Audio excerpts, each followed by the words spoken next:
우리 삶의 실패는 없습니다. 라는 제목으로 주신 말씀 전하겠습니다.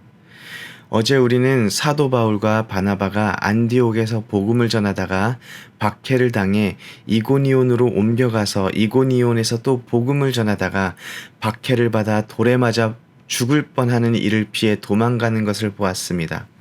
사도 바울과 바나바가 이고니온에서 도망을 나와 오늘 말씀의 배경이 되는 루스드라에 도착합니다. 루스드라에는 날 때부터 걷지 못하는 사람이 있는데 이 사람이 바울이 이야기하는 것을 들었습니다. 바울도 이 사람을 주목하여 봤습니다. 구절을 보니까 바울이 주목하여 구원받을 만한 믿음이 그에게 있는 것을 보았다고 기록되어 있습니다. 뭔가 영화에서 나오는 멋있는 장면 같지 않습니까?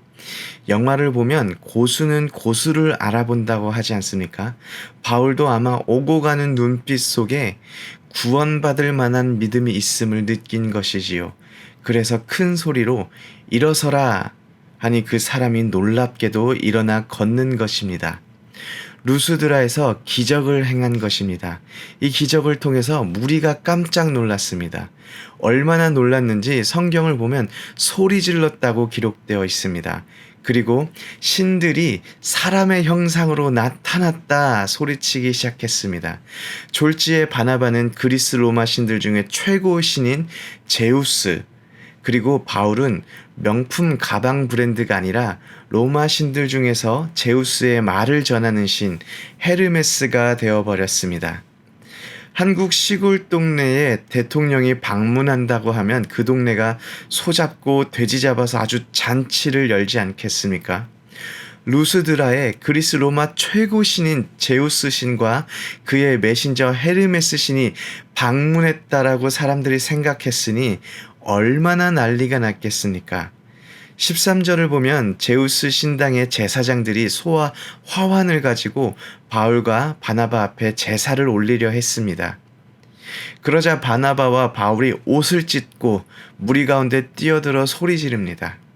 우리는 제우스도 헤르메스도 아닌 당신과 같은 사람들이다. 제우스한테 제사 올리는 이런 쓸데없는 짓을 하지 말고 하나님께 돌아오라고 선포합니다. 그리고 그들의 제사를 말립니다. 오늘 우리가 살펴본 장면은 엄청난 현장입니다. 오늘 본문은 바울과 바나바가 이제까지 복음을 전하던 곳에서 등장하던 두 개의 단어가 보이지 않습니다. 바울과 바나바의 여정에서 이제까지 성경에 기록되어 있었는데 오늘은 기록되어 있지 않는 두 개의 단어가 무엇인지 아시겠습니까? 바로 회당과 유대인입니다. 바울과 바나바가 항상 회당에 가서 복음을 전했는데 오늘은 회당이 없습니다. 그리고 복음을 전하다 보면 꼭 유대인들이 나타나서 그들을 방해하였는데 유대인들 역시 등장하지 않습니다.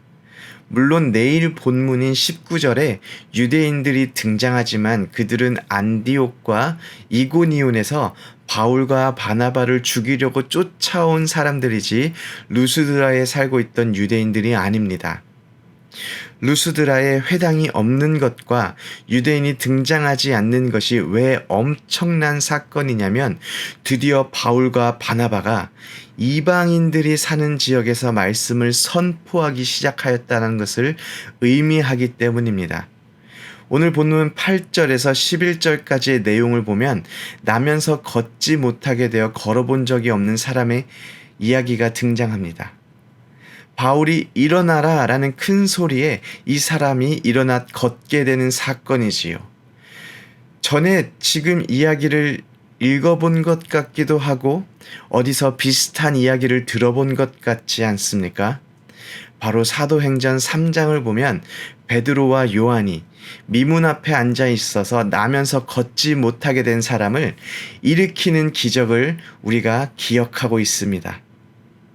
그리고 이 사건이 단순히 못 걷는 사람이 걷게 된 것이 아니라 하나님의 나라가 예수 그리스도로 인하여 이 땅에 임하였다는 선포였다고 제가 말씀드렸습니다.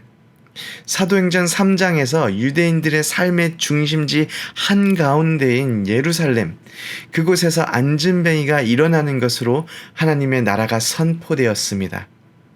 오늘은 이방인들이 사는 루스드라에서 나면서 걷지 못하는 사람이 걷게 되는 곳으로 하나님의 나라가 이 땅에 선포된 것입니다. 사도행전 13장 47절에서 하나님께서 내가 너를 이방의 빛으로 삼아 너로 땅끝까지 구원하게 하리라 라고 사도 바울에게 주신 하나님의 비전이 시작되는 바로 그 순간입니다. 오늘 사도행전 13장 47절에서 시작된 이방인을 향한 복음 전파가 미국 땅에서 살아가고 있는 우리에게까지 흘러들어온 것입니다. 그 현장을 우리가 오늘 읽고 있는 것입니다. 가슴 벅차지 않으십니까? 그런데 바울과 바나바가 루스드라 이방 땅에서 복음을 전하는 과정을 한번 생각해 보길 원합니다.